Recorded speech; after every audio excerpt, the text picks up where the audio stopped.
Perkembangan internet. Sejarah lahirnya internet berawal dari tahun 1969 ketika Departemen Pertahanan Amerika Serikat yaitu US Defense Advanced Research Project Agency atau yang biasa disingkat DARPA melakukan penelitian tentang bagaimana cara menghubungkan beberapa komputer menjadi jaringan organik. Pada tahun 1970, sekitar 10 komputer telah berhasil dihubungkan satu sama lain dan membentuk sebuah jaringan yang dapat berkomunikasi satu sama lain. Pada 1972, Roy Tomlinson berhasil meningkatkan program email yang dia ciptakan sebelumnya untuk ARPANET. Program email ini sangat mudah digunakan sehingga cepat menjadi populer. Icon @ juga diperkenalkan pada tahun yang sama sebagai simbol yang penting untuk menunjukkan atau pada. Pada 1973, jaringan ARPANET mulai dikembangkan di luar Amerika Serikat dengan University College di London menjadi anggota pertama di luar Amerika Serikat. Di tahun yang sama, Vinton Cerf dan Bob Kahn, dua ahli komputer, mempresentasikan gagasan yang lebih besar yang menjadi dasar bagi pemikiran tentang internet. Gagasan ini pertama kali dipresentasikan di University Sussex.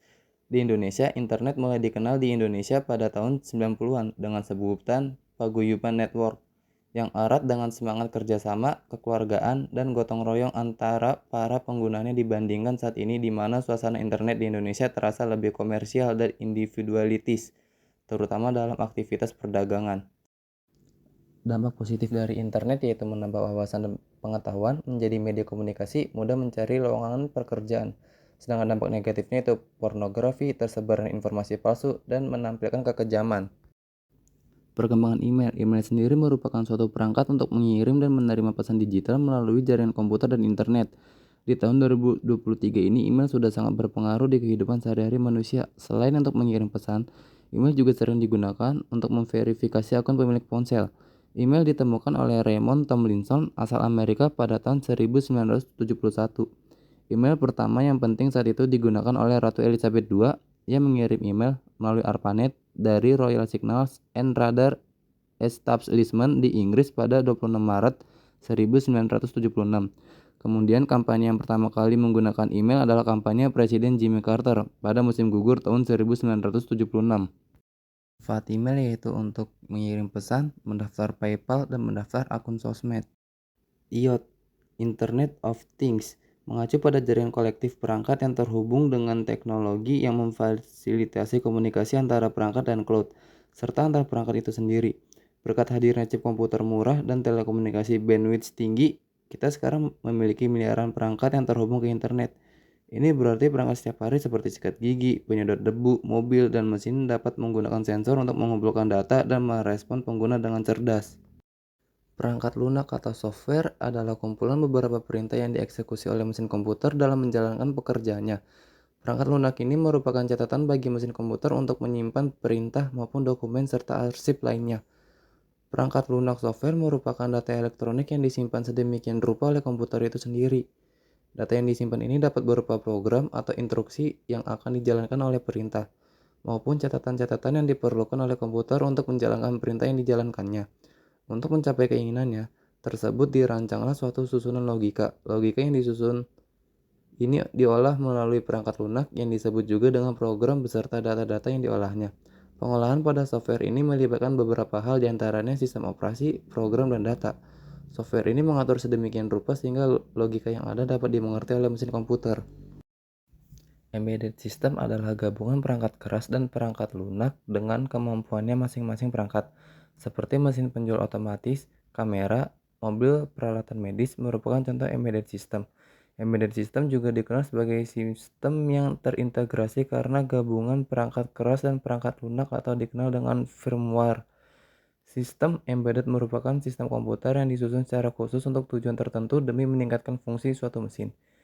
Sistem embedded memiliki tiga komponen. Yang pertama memiliki perangkat keras, memiliki perangkat lunak, dan firmware memiliki sistem operasi waktu nyata atau real-time operating system yang mengawasi perangkat lunak. Aplikasi sistem embedded juga dikenal sistem berbasis microcontroller berbasis perangkat lunak andal sistem kontrol waktu nyata. Sistem operasi. Menurut Abbas Ali Pangeran dan Doni Arwis dalam buku Sistem Operasi 2010, sistem operasi adalah sistem yang terdiri atas berbagai komponen kerja dan metode kerja yang digunakan untuk memerintah serta menjalankan perangkat yang dimilikinya. agar sesuai dengan yang diinginkan. Sistem operasi saat ini adalah sistem Microsoft Windows, terdiri atas Windows 9, Windows Desktop, dan Windows NT. Sistem Unix yang menggunakan antarmuka sistem operasi POSIX serta SCA Unix. Yaitu yang ketiga adalah sistem MAS-OC, adalah sistem operasi untuk komputer keluaran Apple yang biasa disebut Mac atau Macintosh. Fungsi sistem operasi yang pertama adalah sistem operasi membuat komputer menjadi lebih mudah dan menarik serta nyaman untuk digunakan. Yang kedua, sistem operasi memungkinkan sumber daya komputer digunakan secara efisien. Yang ketiga, sistem operasi yang disusun atau diprogram sedemikian rupa memungkinkan menerima perubahan atau pengembangan baru yang efektif dan efisien, dapat melakukan pengujian sistem tanpa membangun layanan yang telah ada. Contoh layanan sistem operasi yaitu adalah pembuatan program, eksekusi program, dan akunting. Aplikasi pencatatan keuangan berbasis web merupakan aplikasi yang dapat digunakan oleh bagian keuangan dan pengguna sebagai suatu alat yang berguna untuk memantau, mencatat, dan mengelola hal-hal yang berkaitan dengan keuangan. Perancangan dan pembuatan aplikasi sistem keuangan berbasis web dilakukan dengan menggunakan metode pengembangan perangkat lunak waterfall dengan beberapa tahapan, yaitu analisis kebutuhan di sistem, implementasi, integrasi, dan pengujian, serta pengoperasian dan pemeliharaan. Pembuatan aplikasi sistem keuangan berbasis web saat ini menggunakan perangkat lunak Sublime Text 3 sebagai pembuatan kodenya DBMS, Database Management System. Yang dilakukan pada sistem aplikasi ini adalah MySQL. Bahasa yang digunakan adalah PHP, HTML, CSS, dan JavaScript. Dari hasil pengujian yang dilakukan, diketahui bahwa fungsionalitas sistem berjalan dengan baik sehingga aplikasi pencatatan keuangan berbasis web ini dapat digunakan. Aplikasi pencatatan keuangan berbasis mobil ini ada banyak macamnya, dan salah satu dari berbagai macam aplikasinya digunakan oleh saya yaitu adalah aplikasi Dana. Aplikasi Dana adalah aplikasi layanan sistem pembayaran berupa uang elektronik, dompet elektronik, transfer dana, serta layanan pendukung lainnya yang berbasis mobil dan dapat digunakan melalui perangkat telekomunikasi. Kehadiran aplikasi Dana ini mempermudah penggunanya dalam melakukan transaksi tanpa harus membawa banyak uang. Cukup dengan mengisi saldo, pengguna bisa membelanjakan berbagai kebutuhan layaknya membawa uang asli dengan Dana.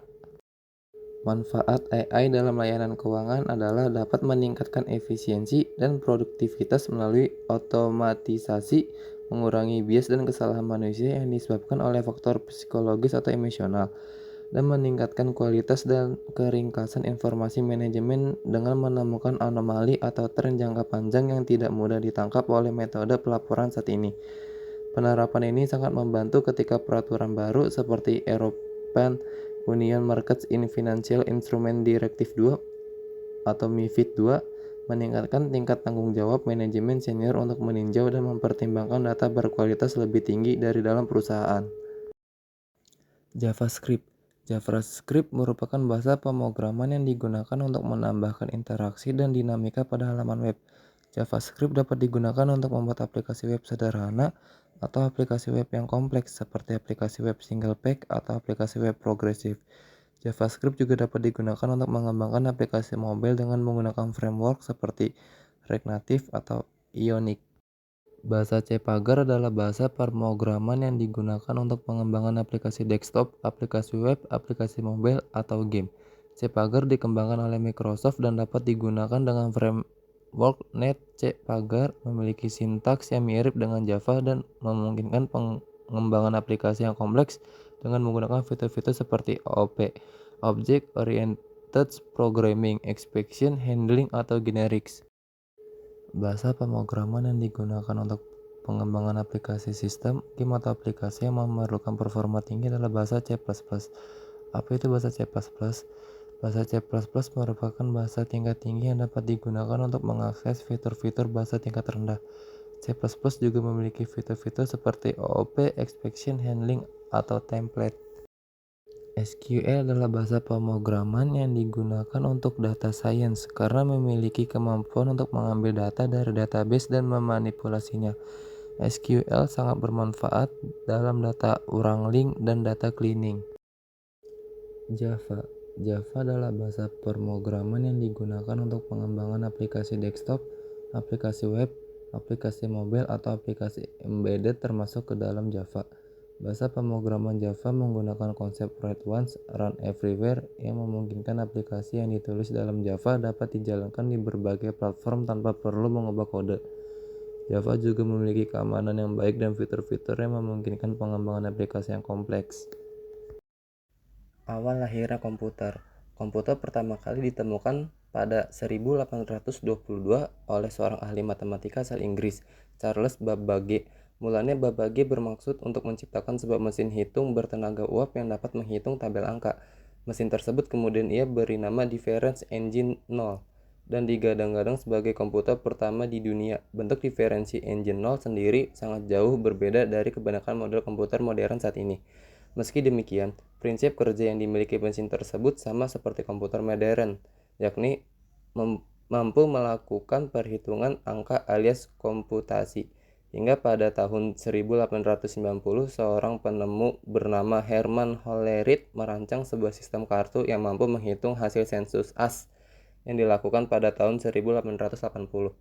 Berkat inovasi tersebut, Hollerith berhasil menghemat anggaran pemerintah sebanyak 5 juta dolar Amerika Serikat. Selanjutnya, Hollerith terus mengembangkan potensinya di ranah teknologi hingga akhirnya sukses mendirikan perusahaan komputer IBM. Sejarah perkembangan komputer digital. Komputer digital pertama kali dikembangkan pada tahun 1930. Pengembangan mesin komputer digital pertama kali adalah Alan Turing yang juga merupakan seorang peneliti matematika. Dia berhasil mengembangkan sebuah mesin yang dapat menjalankan sekumpulan perintah. Mesin itu kemudian disebut dengan Turing Machine dengan simulasi gagasannya yang juga dinamai uji Turing. Meskipun Turing menjadi pengembang mesin pertama, akan tetapi komputer digital baru dikembangkan pertama kali oleh Konrad Zuse. Insinyur mesin asal Jerman tersebut membuat komputer digital pertama bernama Z1 sebelum pecahnya Perang Dunia Kedua. Zuse merakit model komputer digital pertama tahun 1936 di Berlin, tepatnya di ruang tamu orang tuanya. Model komputer digital yang dikembangkan oleh Zuse ini sayangnya dihancurkan ketika Perang Dunia Kedua. Walaupun begitu, ia tetap dikenal sebagai sang pencipta komputer digital pertama. Kemudian, ketika Perang Dunia II tengah berlangsung pada tahun 1943, John Mauchly berhasil menciptakan mesin bernama Electronic Numerical Integrator and Calculator. Mesin ini dibekali dengan kemampuan analisa yang dapat menghitung ribuan masalah dengan cepat dalam hitungan detik. Awalnya mesin ini diciptakan untuk membantu Angkatan Darat memprediksi serangan. Perkembangan komputer itu sendiri terbagi dalam 5 generasi, dimulai dari generasi pertama tahun 1940 sampai 1955 hingga generasi kelima yang dipelopori oleh Jepang. Dari setiap generasi terdapat ciri-ciri membedakannya. Komputer generasi pertama pada tahun 1940 sampai 1959. Komputer ini memiliki ciri utama yakni ukuran fisiknya yang besar. Karena ukuran fisiknya yang besar itulah maka memerlukan daya listrik yang besar juga. Adapun komponen yang digunakan adalah berupa tabung hampa udara. Programnya dibuat dalam bahasa mesin yang menggunakan konsep storage program. Data dapat disimpan di magnetic tape dan magnetic disk. Komputer generasi kedua pada tahun 1959 sampai 1965. Komputer ini menggunakan komponen berupa transistor yang lebih kecil daripada tabung hampa udara. Meski begitu, kapasitas memori utamanya cukup besar dengan proses operasi yang lebih cepat. Selain itu, komputer di generasi kedua juga sudah memiliki kemampuan proses real time dan time sharing. Perkembangan lain dari komputer generasi pertama ke generasi kedua terletak pada magnetic disk dan magnetic tape-nya yang sudah berbentuk removable disk. Komputer generasi ketiga pada tahun 1965 sampai 1970. Komputer di generasi ketiga sudah memiliki ukuran yang lebih kecil karena menggunakan komponen 4 integrated circuit sehingga menghemat penggunaan listrik. Proses operasinya juga berjalan lebih cepat dan tepat dengan kapasitas memori yang jauh lebih besar. Magnetic disk yang digunakan memiliki sifat random access. Komputer ini generasi juga sudah dapat melakukan multiprogramming dan multiprocessing, serta dapat melakukan komunikasi data antar komputer. Alat input dan outputnya juga semakin canggih dengan menggunakan visual display terminal. Komputer generasi keempat dimulai tahun 1970. Personal komputer atau PC sudah mulai berkembang di generasi ini. Contoh produknya adalah Apple II. Memori komputernya sudah menggunakan bentuk chip dan mikroprosesor dan semikonduktor dengan teknologi large scale integration, yang juga disebut dengan bipolar large scale integration. Habis itu yang terakhir, komputer generasi kelima yang sekarang dipelopori oleh negara Jepang telah menggunakan very large scale integration dan artificial intelligence supaya komputer dapat memecahkan masalah sendiri. Selain itu, komputer pada generasi ini juga mempunyai jutaan warna dengan resolusi yang sangat tajam. Lalu perkembangan teknologi komputer generasi kelima juga memungkinkan untuk dibuat jenis komputer portable alias laptop. Komputer era sekarang dan implementasinya komputer pribadi mulai berkembang sejak 1970, yakni dengan munculnya Xerox Alto yang dapat melakukan pengiriman email dan pencetakan dokumen. Desainnya juga sudah menyerupai selayaknya komputer zaman sekarang, yaitu memiliki layar, keyboard, dan mouse. Pada era ini juga muncul banyak penemuan baru, diantaranya chip Dynamic Access Memory, Ethernet, dan disket. Lalu di tahun 1976 berdirilah perusahaan Apple yang memperkenalkan Apple I sebagai komputer single circuit pertama. Kemudian di tahun 1983 secara resmi hadirlah CD-ROM yang ditetapkan sebagai standar umum komputer, digunakan sebagai alat penyimpanan yang dapat menampung data hingga 550 MB. Dan di tahun yang sama Microsoft secara resmi memperkenalkan Word. Perkembangan komputer tidak berhenti sampai situ. Setiap tahun selalu ada update hingga menjadi secanggih sekarang. Di tahun 1984, Apple merilis Macintosh yang merupakan komputer pertama dengan mouse sebagai pengendalinya dan dilengkapi dengan antarmuka pengguna grafis. Microsoft juga kemudian mengeluarkan sistem operasi Windows yang telah dibekali antarmuka grafis serta keunggulan multitasking. Tak lama kemudian Apple merilis seri laptop portable bernama PowerBook yang dapat dibawa kemana-mana. Sejarah perkembangan printer. Printer pertama kali dibuat oleh perusahaan Epson yang diluncurkan pada tahun 1968. Tipe printer pertama yang berhasil dikembangkan tersebut diberi nama F101. Awalnya printer yang dijual bebas itu masih menggunakan mesin ketik elektrik, kemudian karena banyak orang yang membutuhkan kemampuan printer yang lebih cepat, printer Epson dikembangkan secara spesifik hanya untuk komputer. Selanjutnya pada tahun 1984 telah berhasil dikembangkan printer laser yaitu HP LaserJet. Printer jenis ini sangat populer di kalangan masyarakat dunia. Selain karena harganya murah, printer ini juga memiliki sistem terbaru yang dapat memudahkan seseorang untuk mencetak dokumen. Hingga sekitar 2010, printer 3D mulai diminati oleh masyarakat meski pada saat itu masih dalam tahap pengembangan dan belum bisa digunakan serta dijual secara umum. Fungsi printer yang pertama adalah mencetak dokumen, yang kedua mencetak foto, yang ketiga memindai dan menyalin berkas, yang keempat faksimile. Selanjutnya itu ada perangkat monitor. Monitor sendiri merupakan perangkat keras yang digunakan sebagai alat output data secara grafis pada sebuah CPU. Monitor juga sering disebut sebagai layar tampilan komputer. Monitor termasuk salah satu perangkat keras atau hardware yang digunakan sebagai penampilan output video dari sebuah CPU dan kegunaannya tidak bisa dipisahkan dalam pemakaian komputer. Fungsi monitor. Fungsi monitor sendiri yaitu sebagai output dari memori komputer atau central processing unit berupa biner. Biner ini harus diubah menjadi bahasa manusia yang nantinya akan ditampilkan ke monitor sehingga bisa dibaca oleh pengguna atau user. Semua monitor mempunyai jenis resolusi yang digunakan untuk menampilkan gambar, sedangkan ukuran ini LCD akan memberitahu apa jenis resolusi yang tersedia. Nah, awal sejarah monitor itu dimulai dengan adanya VDT atau The Video Display Terminal yang berupa layar yang dimana tergabung dengan keyboard dan dihubungkan ke komputer. Tahap perkembangan monitor komputer pertama ini terjadi pada tahun 1855 dengan ditandai penemuan tabung sinar katoda oleh ilmuwan dari Jerman yang bernama Heinrich Geissler. Pada tahun 1815 sampai 1879, Heinrich Geissler termasuk seorang ahli mesin, ahli fisika, dan peniup kaca berkebangsaan Jerman. Dia dilahirkan di kota Ingolstadt, Jerman, dan ayahnya adalah seorang pengrajin kaca. Pada tahun 1852 dia memulai bengkel kerjanya di Bonn. Pada tahun yang sama, Geissler bertemu dengan rekan kerjanya Julius Plucker, adalah seorang ahli matematika dan fisika. Mereka berdua bersama dengan Plucker mengerjakan termometer dan tube kapiler. Nah, selanjutnya kita tekan Membahas tentang flash disk, pengertian flash disk adalah sebuah perangkat yang digunakan untuk menyimpan data dalam memori flash yang dapat diintegrasikan dengan port USB. Perangkat ini memiliki ukuran yang lebih kecil jika dibandingkan dengan optical disk, dan flash disk bersifat removable atau dapat dilepas dan dipasang kembali, serta datanya juga dapat dihapus dan ditulis ulang melalui sistem operasi.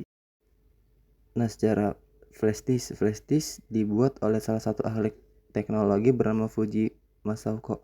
Flash disk ini berasal dari teknologi flash memory yang diciptakan pada tahun 1980. Akan tetapi perusahaan pertama yang memiliki paten terhadap pembuatan dari flash disk ini adalah sebuah perusahaan dari Israel yang bernama M System di tahun 1959. Akan tetapi setelah itu IBM kemudian muncul dengan membuat sebuah penemuan mengenai flash disk ini.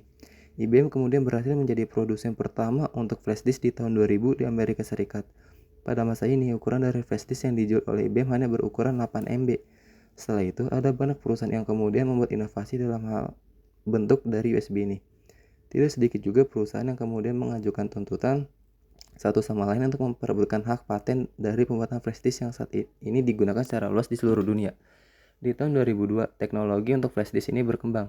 Di waktu tersebut, flash disk banyak diproduksi dengan menggunakan interface USB 2.0 yang memiliki kecepatan transfer hingga 480 Mbit per S. Setelah itu, di tahun 2010, muncullah interface baru yaitu USB 3.0 yang membuat flash disk bisa melakukan pemindahan data hingga 5 Gbps. Teknologi ini kemudian disusul dengan munculnya USB 3.1 Type-C yang memiliki kemampuan untuk memindah data dengan kecepatan 530 MB per S. Fungsi flash disk. Untuk fungsinya, perangkat flash disk ini merupakan perangkat yang fungsi utamanya adalah untuk menyimpan data. Akan tetapi flash disk juga bisa digunakan sebagai salah satu alat untuk transfer data dari komputer satu dengan komputer lainnya. Jika dibandingkan dengan disket atau CD, fungsi pemindahan data dengan menggunakan perangkat flash disk ini memang lebih memudahkan. Selain karena lebih minim usaha, biayanya perangkat disket maupun CD biasanya memiliki ukuran yang lebih kecil dan tidak dapat bertahan lama. Sejarah perkembangan hard disk. Hard disk merupakan media penyimpanan berbasis magnetik yang didesain sebagai alat penyimpanan data dalam jumlah yang besar menggantikan floppy disk. Hard disk juga merupakan tipe penyimpanan berbasis N-on, volatil, yaitu ketika tidak ada tegangan listrik yang diberikan, data tetap tersimpan pada hard disk. Dalam perkembangannya, hard disk semakin kesini semakin tipis atau kecil, namun kapasitas yang tersedia sangatlah besar, sehingga hard disk eksternal tersebut bisa dijadikan internal karena ukuran yang tidak terlalu besar. Berikut masa-masa hard disk. Hard disk pertama kali dibuat yaitu dikeluarkan oleh IBM pada tahun 1956 yang bernama IBM RAM 305. Hard disk ini berkapasitas sangat kecil yaitu sekitar 5 MB. Poin kedua, di tahun 1961 IBM kembali menciptakan hard disk drive pertama yang dapat removable, dapat dicopot pasang, yang bernama IBM 1311. Poin ketiga, setahun kemudian pada tahun 1960 IBM kembali mengeluarkan seri hard disk terbarunya yaitu IBM 1301 yang memiliki 25 piringan dan berukuran 24 inci berkapasitas 28 MB. Dan di tahun 1965 lagi-lagi IBM mengeluarkan varian hard disk terbarunya yang bernama IBM RAM Kit 2310. Hard disk ini berukuran 14 inci dan berkapasitas 1024 MB atau 1 GB dan menjadi hard disk pertama yang menggunakan satu piringan.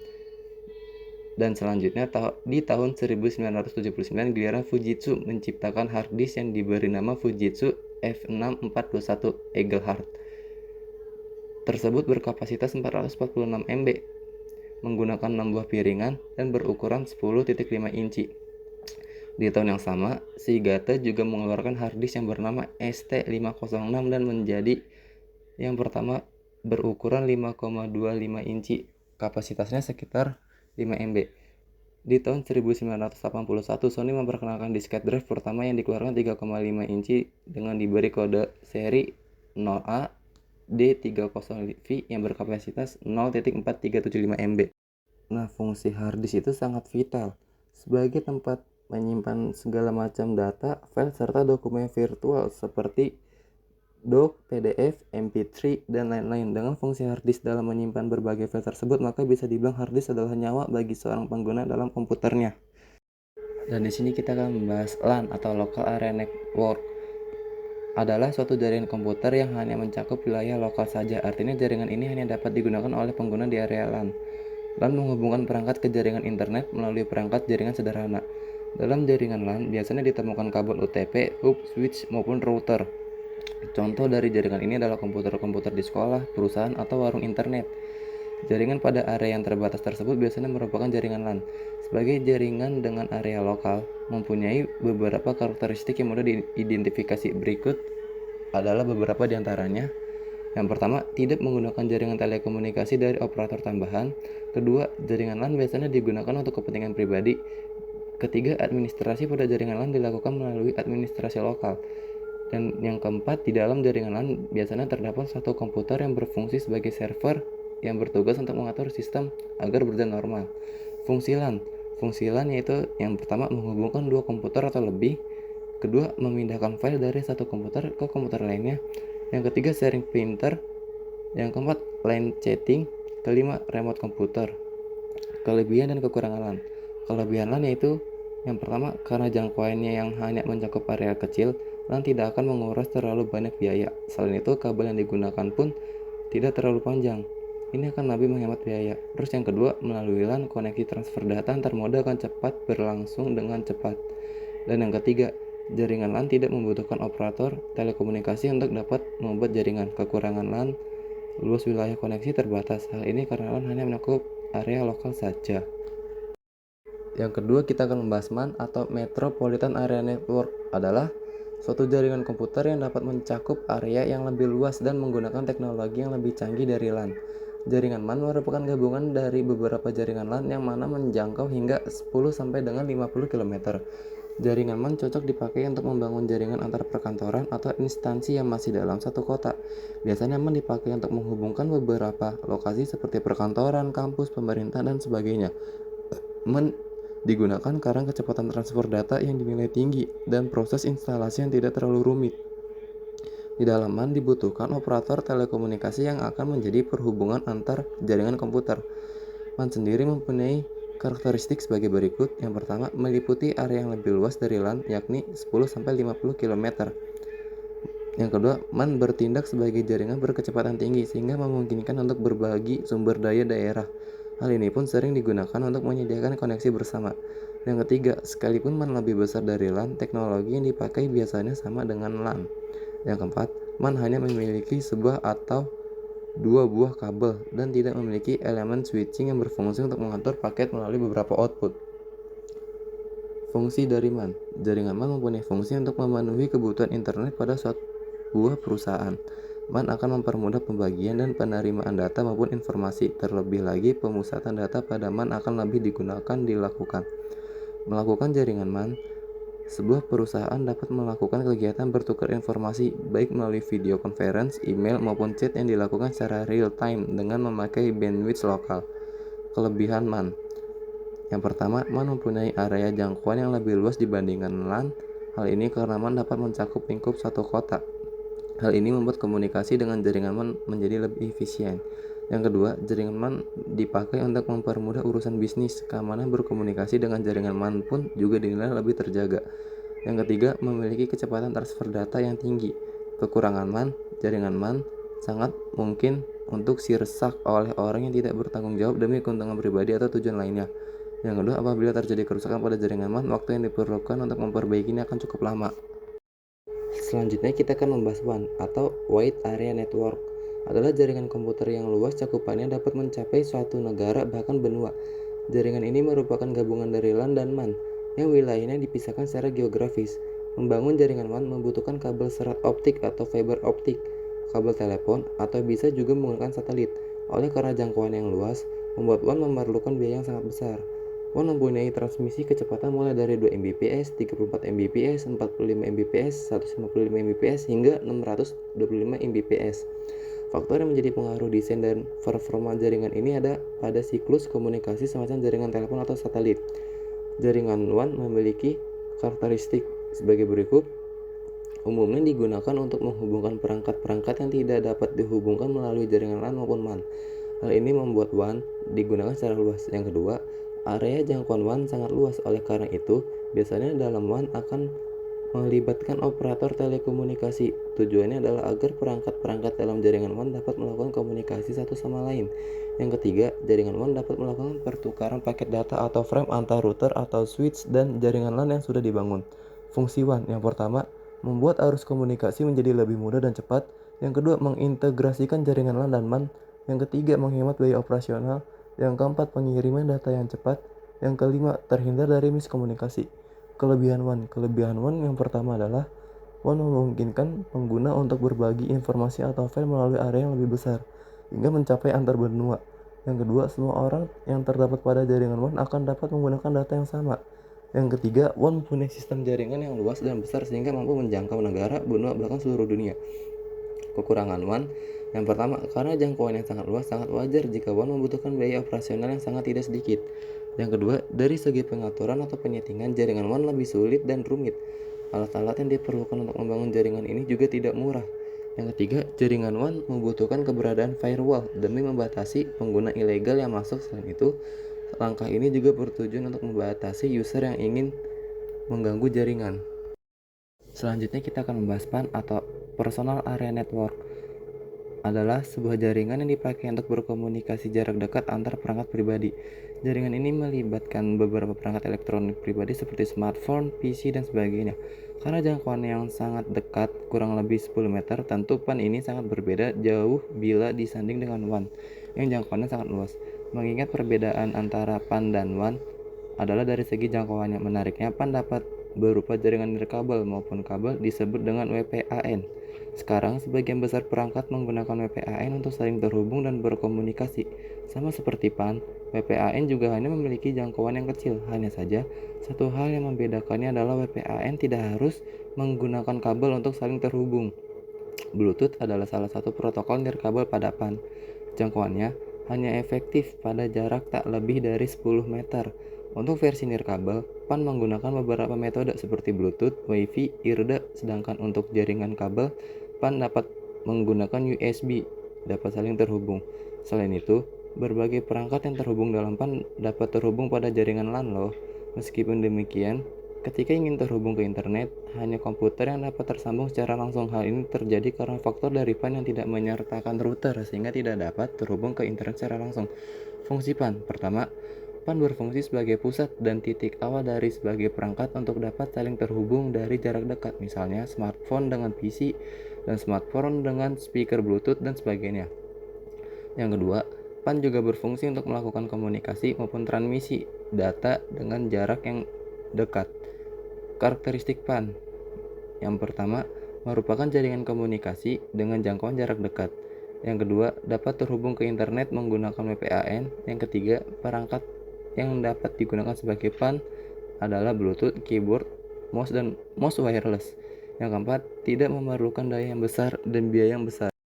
Berikut contoh PAN. Yang pertama adalah Body Area Network. Adalah sebuah jaringan mobil yang bergerak dengan jangkauan penggunaannya. Misalnya seorang pengguna menghubungkan earphone Bluetooth dan bergerak melakukan aktivitasnya. Bergerak dengan jangkauan penggunanya merujuk pada aktivitas yang sedang dilakukan bersamaan dengan terhubungnya smartphone dan earphone Bluetooth. Contoh PAN yang kedua adalah offline network, adalah setiap perangkat saling terhubung melalui Bluetooth atau Wi-Fi, misalnya printer, speaker, mouse, keyboard tanpa menggunakan internet, sehingga jaringan komunikasi terbentuk antar perangkat pada ruangan kecil seperti kamar maupun rumah. Yang terakhir ada home office. Pada home office, PAN digunakan dengan tujuan agar dapat terpisah dengan jaringan yang digunakan pengguna lainnya. Jaringan ini berlaku sebagai bagian yang terpisah dengan perangkat lain yang saling terhubung untuk tujuan pekerjaan. Dan yang terakhir adalah kelebihan PAN. Kelebihan PAN itu tidak membutuhkan ruangan ekstra besar, tidak memerlukan kabel tambahan, dapat digunakan di kantor, konferensi, dan meeting, dapat terhubung dengan banyak perangkat dalam waktu yang bersamaan, hemat biaya, mudah digunakan, aman, dan praktis. Data dapat disinkronkan antar perangkat yang saling terhubung. Kekurangan PAN, transfer data yang cenderung lambat, terlebih lagi jika perangkat sedang berjarak lebih dari batas yang ditentukan. Hanya dapat digunakan pada area pribadi karena jangkauannya tidak besar. PAN dapat mengganggu sinyal radio.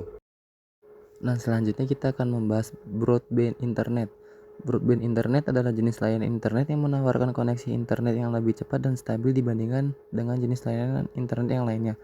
Koneksi broadband internet ini memungkinkan pengguna untuk mengirim dan menerima data dalam jumlah yang lebih besar dalam waktu yang lebih singkat.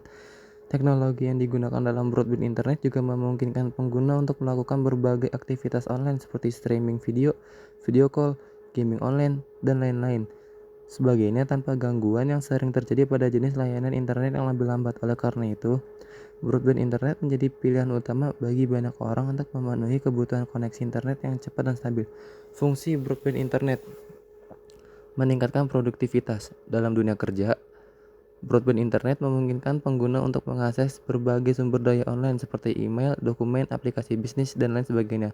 Dengan koneksi internet yang cepat dan stabil, pengguna dapat mempercepat proses kerja dan meningkatkan produktivitas mereka. Yang kedua, komunikasi.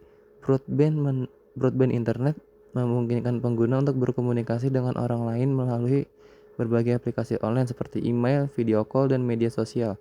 Hal ini memungkinkan pengguna untuk tetap terhubung dengan keluarga, teman, dan rekan bisnis mereka di mana saja dan kapan saja. Yang ketiga, hiburan. Broadband internet juga memungkinkan pengguna untuk menikmati berbagai hiburan digital seperti streaming film, video musik, dan gaming online. Koneksi internet yang cepat dan stabil memungkinkan pengguna untuk menikmati hiburan ini tanpa gangguan buffering yang mengganggu. Jenis-jenis broadband internet. Yang pertama ada kabel. Koneksi internet kabel menggunakan saluran kabel televisi untuk memberikan akses internet yang cepat dan stabil. Kecepatan koneksi internet kabel bisa mencapai ratusan megabit per detik dan umumnya lebih cepat dibandingkan dengan koneksi DSL atau satelit. Koneksi internet kabel juga dapat menjangkau jarak yang cukup jauh, sehingga cocok untuk pengguna di daerah perkotaan atau yang memiliki kebutuhan internet yang tinggi. Yang kedua, DSL. DSL atau Digital Subscriber Line adalah koneksi internet yang menggunakan saluran telepon untuk memberikan akses internet. Koneksi DSL memiliki kecepatan yang cukup cepat, namun jangkauannya lebih terbatas dibandingkan dengan koneksi kabel. Kecepatan koneksi DSL dapat mencapai puluhan Mbps, tergantung pada kualitas dan jarak antara perangkat pengguna dengan pusat jaringan. Yang ketiga ada satelit. Koneksi internet satelit memungkinkan pengguna untuk terhubung ke internet melalui satelit di luar angkasa. Koneksi internet satelit biasanya digunakan oleh pengguna yang tinggal di daerah yang sulit jangkau oleh koneksi internet kabel atau DSL. Kecepatan koneksi internet satelit umumnya lebih lambat dibandingkan dengan jenis koneksi internet yang lainnya, dan harga langganan yang diberikan juga lebih mahal. Yang keempat, ada fiber optik. Koneksi internet fiber optik menggunakan kabel serat optik untuk memberikan akses internet yang sangat cepat dan stabil. Koneksi internet fiber optik ini merupakan jenis koneksi internet tercepat yang tersedia dengan kecepatan yang bisa mencapai gigabyte per detik. Koneksi internet fiber optik umumnya lebih mahal dibandingkan dengan jenis koneksi internet lainnya, namun kecepatan dan kestabilan koneksi yang diberikan sangatlah tinggi. Yang terakhir, ada wireless. Koneksi internet wireless menggunakan sinyal radio untuk memberikan akses internet. Koneksi internet wireless dapat digunakan kepada jarak yang jauh, namun kecepatannya umumnya lebih lambat dibandingkan dengan jenis koneksi internet yang lain. Koneksi internet wireless biasanya cocok digunakan oleh pengguna yang membutuhkan fleksibilitas dalam penggunaan internet atau yang tinggal di daerah terpencil. Dan selanjutnya kita akan membahas satelit network. Satelit adalah benda yang mengorbit benda lain dengan periode revolusi dan rotasi tertentu. Ada dua jenis satelit, yakni satelit alami dan satelit buatan. Sejarah satelit buatan pertama adalah Sputnik 1, diluncurkan oleh Soviet pada tanggal 4 Oktober 1957 dan memulai program Sputnik Rusia dengan Sergei Korolev sebagai kepala desain dan Kerim Kerimov sebagai asistennya. Peluncuran ini memicu lomba ruang angkasa antara Soviet dan Amerika. Sputnik 1 membantu mengidentifikasi kepadatan lapisan atas atmosfer dengan jalan mengukur perubahan orbitnya dan memberikan data dari distribusi signal radio pada lapisan ionosfer. Karena badan satelit ini diisi dengan nitrogen bertekanan tinggi, Sputnik 1 juga memberi kesempatan pertama dalam pendeteksian meteorit. Karena hilangnya tekanan dalam disebabkan oleh penetrasi meteorit bisa dilihat melalui data suhu yang dikirimkan ke bumi. Selanjutnya adalah Sputnik 2, diluncurkan pada tanggal 3 November 1957 dan membawa awak makhluk hidup pertama ke dalam orbit, seekor anjing bernama Laika. Pada bulan Mei 1946, Project Run mengeluarkan desain preliminari untuk eksperimen wahana angkasa untuk mengedari dunia yang menyatakan bahwa sebuah kendaraan satelit yang berisi instrumentasi yang tepat bisa diharapkan menjadi alat ilmu yang canggih untuk abad ke-20. Amerika sudah memikirkan untuk meluncurkan satelit pengorbit sejak tahun 1946 di bawah kantor Aeronautis Angkatan Laut Amerika. Proyek keren milik Angkatan Udara Amerika akhirnya mengeluarkan laporan di atas, tetapi tidak mengutarakan bahwa satelit memiliki potensi sebagai senjata militer. Tetapi mereka menganggapnya sebagai alat ilmu, politik, dan propaganda. Pada tahun 1954, Sekretariat Pertahanan Amerika menyatakan saya tidak mengetahui adanya satupun program satelit Amerika. Pada tanggal 29 Juli 1955, Gedung Putih merencanakan bahwa Amerika Serikat akan mau meluncurkan satelit pada musim semi 1958. Hal ini kemudian diketahui sebagai Project Vanguard. Pada tanggal 31 Juli, Soviet mengumumkan bahwa mereka akan meluncurkan satelit pada musim gugur 1957. Mengikuti tekanan dari American Rocket Society, the National Science Foundation, and International Gapshare Interest, Angkatan Bersenjata meningkat. Pada awal 1955, Angkatan Udara Amerika dan Angkatan Laut mengerjai proyek Orbiter yang menggunakan wahana Jupiter C untuk meluncurkan satelit. Proyek ini berlangsung sukses dan Explorer 1 menjadi satelit Amerika pertama pada tanggal 31 Januari 1958. Pada bulan Juni 1961, 3,5 tahun setelah meluncurnya Sputnik 1, Angkatan Udara Amerika menggunakan berbagai fasilitas dari jaringan mata angkasa Amerika untuk mengatalogkan sejumlah 115 satelit yang mengorbit bumi. Nah, jenis-jenis satelit itu ada banyak. Yang pertama, satelit astronomi adalah satelit yang digunakan untuk mengamati planet, galaksi, dan objek angkasa lainnya yang jauh. Yang kedua adalah ada satelit komunikasi, adalah satelit buatan yang dipasang di angkasa dengan tujuan telekomunikasi menggunakan radio pada frekuensi gelombang mikro. Kebanyakan satelit komunikasi menggunakan orbit geosinkron atau orbit geostasioner, meskipun beberapa tipe baru menggunakan satelit pengorbit bumi rendah. Selanjutnya, satelit pengamat bumi adalah satelit yang dirancang khusus untuk mengamati bumi dari orbit, seperti satelit reconnaissance, tetapi ditujukan untuk penggunaan non-militer seperti pengamatan lingkungan, meteorologi, pembuatan peta. Selanjutnya ada satelit navigasi, adalah satelit yang menggunakan sinyal radio yang disalurkan ke penerima di permukaan tanah untuk menentukan lokasi sebuah titik di permukaan bumi. Salah satu satelit navigasi yang sangat populer adalah GPS milik Amerika Serikat. Selain itu ada juga GLONASS milik Rusia. Bila pandangan antara satelit dan penerima di tanah tidak ada gangguan, maka dengan sebuah alat penerima sinyal satelit, penerima GPS bisa diperoleh data di posisi suatu tempat dengan ketelitian beberapa meter dalam waktu nyata. Selanjutnya ada satelit mata-mata, adalah satelit pengamat bumi atau satelit komunikasi yang digunakan untuk tujuan militer atau mata-mata. Selanjutnya ada satelit tenaga surya, adalah satelit yang diusulkan dibuat di orbit bumi tinggi menggunakan transmisi tenaga gelombang mikro untuk menyorotkan tenaga surya kepada antena sangat besar di bumi yang dapat digunakan untuk menggantikan sumber tenaga konvensional. Selanjutnya ada stasiun angkasa, adalah struktur buatan manusia yang dirancang sebagai tempat tinggal manusia di luar angkasa.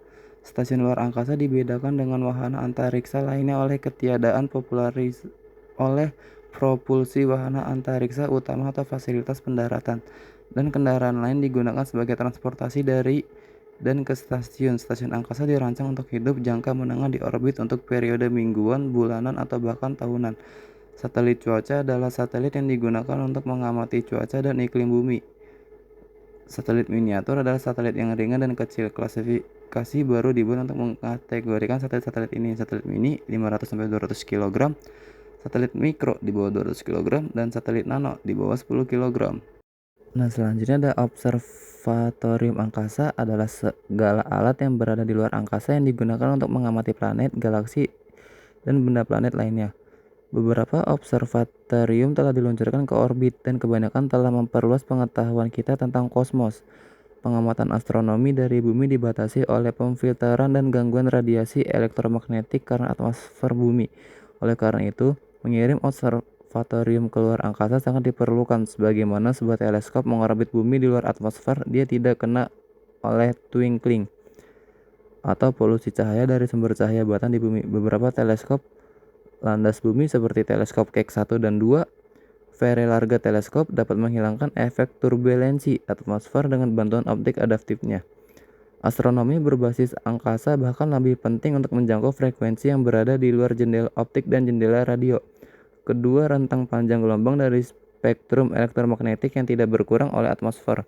Contohnya, pengamatan sinar X hampir tidak mungkin bila dilakukan dari bumi dan telah mencapai tempat yang penting dalam astronomi hanya karena satelit orbit yang dilengkapi dengan teleskop sinar X seperti Observatorium Chandra.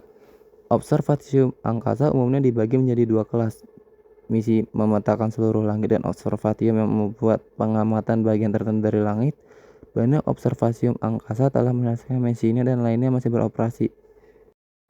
Dan segitu dulu pembelajaran materi hari ini dari materi 1 sampai 7. Saya Muhammad Anwar Setiawan dari S1 Prodi Akuntansi kelas B. Assalamualaikum warahmatullahi wabarakatuh. Satelit altimeter adalah sebuah almeter radar, almeter elektronik, almeter refleksi, almeter radio, radiometer kisaran radar atau hanya era merupakan sebuah alat ukur ketinggian di atas medan. Saat ini di bawah pesawat atau wahana antariksa. Jenis almeter memberikan jarak antara antena dan tanah langsung di bawah. Berbeda dengan almeter barometrik yang menyediakan jarak di atas datum ditetapkan biasanya seperti permukaan laut. Berikut ada perbedaan orbit geosinkron dan orbit geostasioner. Orbit geosinkron adalah orbit suatu benda dengan bumi sebagai pusatnya yang mempunyai periode sama dengan rotasi bumi, yaitu 1 hari sideris atau 239344 jam. Secara geometri, orbit ini mempunyai setengah sumbu utama yang panjangnya 42164,17 km. Satelit dengan orbit geosinkron akan berada di atas satu titik di muka bumi pada jam tertentu. Selain dari waktu tersebut, satelit akan tampak bergeser relatif terhadap titik itu. Jika satelit geosinkron mempunyai bentuk orbit lingkaran sempurna dan mengorbit sebidang dengan garis khatulistiwa, maka dilihat dari bumi satelit itu akan tampak diam. Orbit yang demikian disebut orbit geostasioner. Orbit geostasioner adalah orbit geosinkron yang berada tepat di atas ekuator bumi 0 derajat lintang dengan eksentrisitas orbital sama dengan 0.